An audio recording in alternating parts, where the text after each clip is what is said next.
Before we had ninjas jumping through dimensions, eye theft, and emotional therapy sessions with Tailed Beast, we had an instantly nostalgic, soul-cleansing banger that made you feel emotions you didn't even know you had at 13. We've all heard it, Naruto's very first ending song. I heard it again recently and was brought back to simpler times staying up late watching Toonami and hiding my DS under the covers. And then it hit me. I don't really know anything about this song, which led me down a little bit of a rabbit hole trying to figure it all out, Detective Conan style. So, this is the story behind what I think is the best ending song in anime, Wind by Akeboshi. Let's talk about it.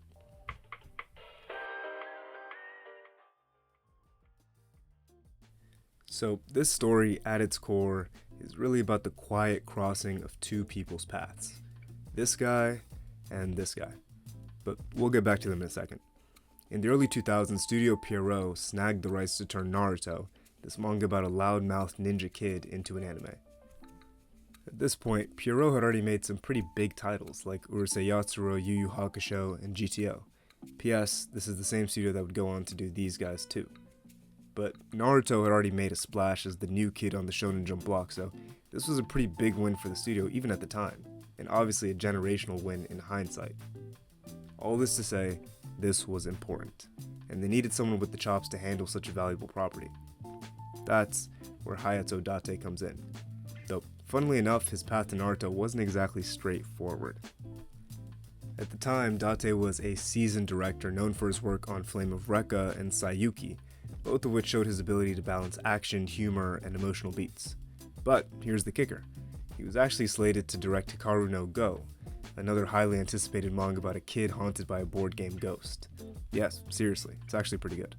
But the anime he was directing at the time, Sayuki, was surprisingly popular and had him tied up directing more and more seasons, messing with the scheduling to take up Hikaru no Go. So, he was put on Naruto instead, which ended up being one of the luckiest accidents in shonen history. I say that because Date wasn't even really an action director. His specialty was comedy and drama. He was drawn to Naruto not because of the flashy fights, but because of the heart of the series as a dramatic story of a scrappy kid trying to make it. So much so, that in an interview he said he originally wanted to direct Naruto more like a period drama than a typical action show. And his finger was really on the pulse of what made Naruto so special. The quiet moments when Naruto ate ramen after a long day and struggled to be seen and wanted. His approach to introspection influenced everything, from the pacing to the music selection. So, when it came time to pick the first ending song, Date's taste naturally set the stage for a reflective and melancholic tune to work its way into the show's DNA. Enter Yoshio Akeboshi. Born in 1978 in Yokohama, Akeboshi learned to play the piano at just 3 years old, learning the guitar shortly after. He loved music, and specifically was fascinated by folk music, and so he did something not a lot of artists in his situation do. Right out of high school, he packed up and went to the source, England, to study at the Liverpool Institute for Performing Arts, a school founded by the great Paul McCartney. Akeboshi got hooked on folk, jazz, and indie rock vibes and cultivated this unique propensity for sparse, haunting tunes. A few sources online even say Wind was directly influenced by the Stranglers' hit Golden Brown. Take a listen. Golden brown, texture like sun, lays me down, with my mind she runs. Now, I don't know how much of that is exactly true, but the resemblance is definitely there, and at the very least, it shows us how much the English punk rock scene influenced a young Akeboshi. And all of that eclectic genre mixing led to his first mini-album in 2002, while he was still a student, Stoned Town, with the lead track being Wind. And that wistful, lonely tune caught the eye of the director of the new ninja anime that was poised to become a global phenomenon, Hayato Date. It was perfect timing. A director that wanted to hone in on Naruto's themes of loneliness and longing, and an artist whose folk melodies felt like they were pulled straight from the soul. The song was a reflection of everything Date wanted to say with Naruto, capturing both the flickering hope to find his place in the world and the solitude of trying to figure that out. This is the quiet and perfect crossing of two people that led to a perfect ending song. Let's take a look at the lyrics.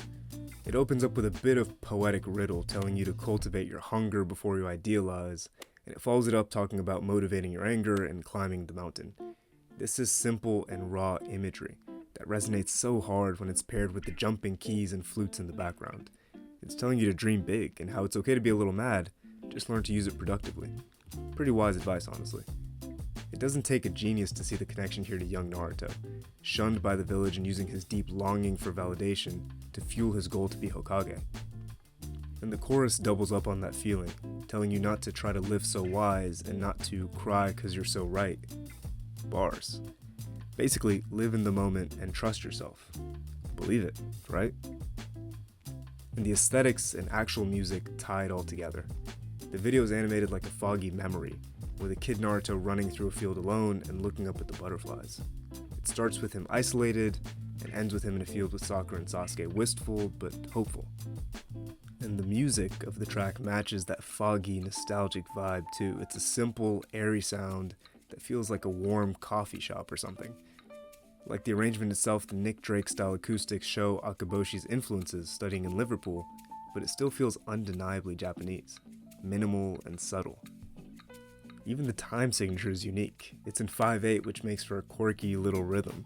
If you try to count along, you'll notice it too, that the beat is almost skipping, unpredictably like the wind. It has this weird tension or momentum to it that you can't really put your finger on.